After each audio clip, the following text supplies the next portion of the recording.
without further ado, let's have a look at the Whatever podcast. So here we go. Let's get into it and see what we have to say. Anybody got any thoughts on this? If you've seen it, let me know. Write in the chat.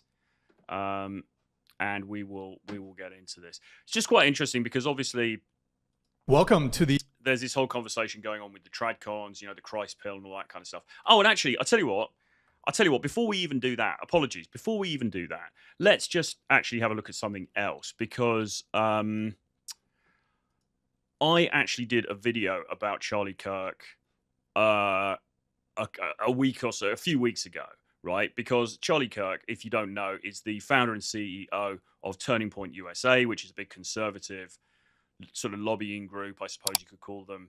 And amongst other things, he's got obviously big YouTube presence. He's got his own show that he does, I think daily, like 3-hour show.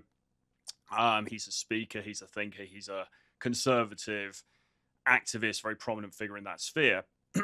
And they also organize this thing called Amfest USA. Now, if you were watching this show a few weeks ago, you would have seen me ripping the proverbial piss out of some of the Amfest 2023 speakers because there was some pretty simpy stuff being said. And let's just remind ourselves of what Mr. Kirk, who did the keynote speech, was saying. So let's have a look at this first before we get into whatever.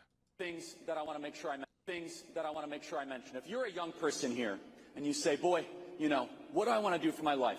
Honestly, you should get married as young as possible and have as many kids as possible. Period. There you go, right, period. There's no equivocation. There's no sort of like, oh, but you might want to be a little bit careful about this or that. You might want to just be a little bit concerned. It's just, period. This is what you got to do. And if you don't, you're a cuck. Reject the siren song of modernity. Now, some parents are probably, ooh, I don't like that, they should be. Reject the siren song of modernity. Go against the grain.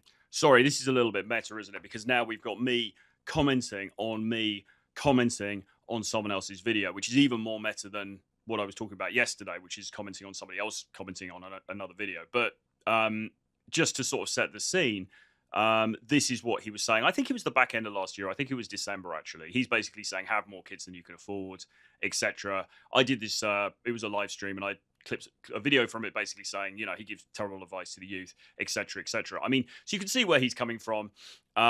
He's obviously coming at this from a very traditional conservative viewpoint, as you can understand. And this speech, I thought in particular, was quite bellicose. Let's just have another look at a little bit of what he says.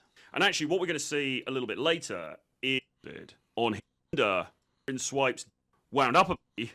He's promoting. Honestly. Yeah, don't worry about a job. Don't worry about meaningful income. Fuck that. Honestly. Yeah, don't worry about a job. Don't. He's promoting here, but anyway. Basically, they should go get a job first. You're wrong. I'm sorry. Honestly. Yeah, don't worry about a job. Don't worry about meaningful income. Fuck that. Get her wifed up, lads. We are on the verge of a population collapse in this country. Every day, I receive emails from young women filled with regret in their late 30s. Write this email because what you talk about on the show is exactly right. I have a couple college degrees. I have a great job and almost no debt. But I was told, to forego having a family.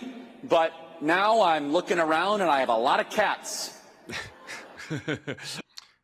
So, okay, you get the idea. We probably don't need to watch much more of that. You can see where he's coming from. He's obviously very trad, very conservative, very Christian, etc. Fair enough. And obviously this has become, well, this has always been a talking point in terms of the space, because you've got people who are in the, let's say, red pill space or the manosphere who talk about intersexual dynamics and how best to handle that. And people have got different attitudes to it across the board, from being, a promiscuous sort of bachelor who doesn't want to settle down and get married, to these guys who say, no, actually, you should remain a virgin until you get married, and you should get married very young, and you should have as many kids as possible, etc. So you've got this whole spectrum of people, and obviously the people at either ends, and even the people who are more close to the center, disagree. And this has obviously come to a head recently. You guys will be aware of the beef that Pearl's got into with Chase, Sovereign Bra, of the, well, sometimes of the Whatever podcast, who's on Twitter. He's been very vocal.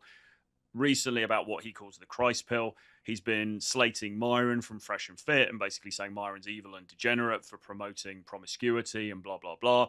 And right now we're in a situation where they've been trying to organize a debate, and it seems like both sides are up for having a debate. And it's been dubbed Trads against Chads, which is quite funny, really. So you got on one side, you've got Myron, and Jay Waller, actually, I think was mooted as being one of the guys as well. Jay Waller, Rollo Tomasi, I think Mike Sartain, whoever else, right? And then on the other side, you've got Chase, Sovereign Bra, and his merry band of fairly uninspiring Twitter Christian influencers who are going to sort of speak to the Christ pill side of things.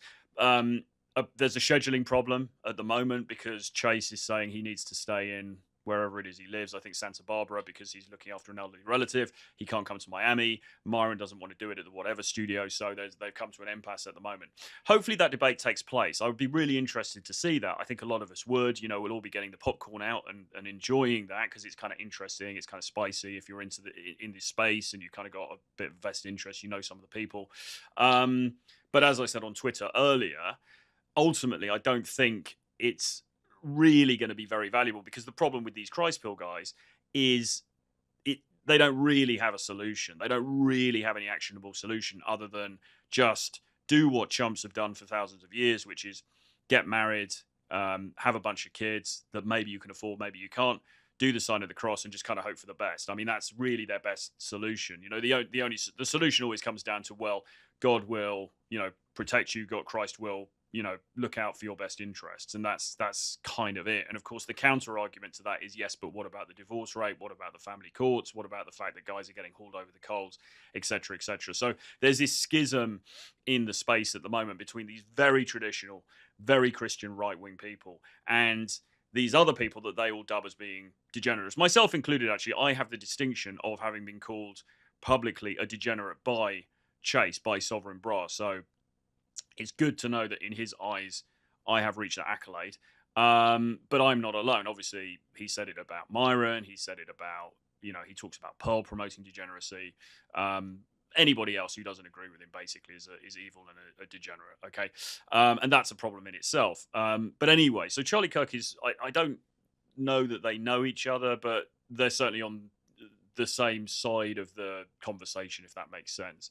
So I was quite interested to see, to watch this whatever podcast, because Charlie's on it, and I was kind of keen to just sort of like find out what he was going to say. I don't know why that's not coming up.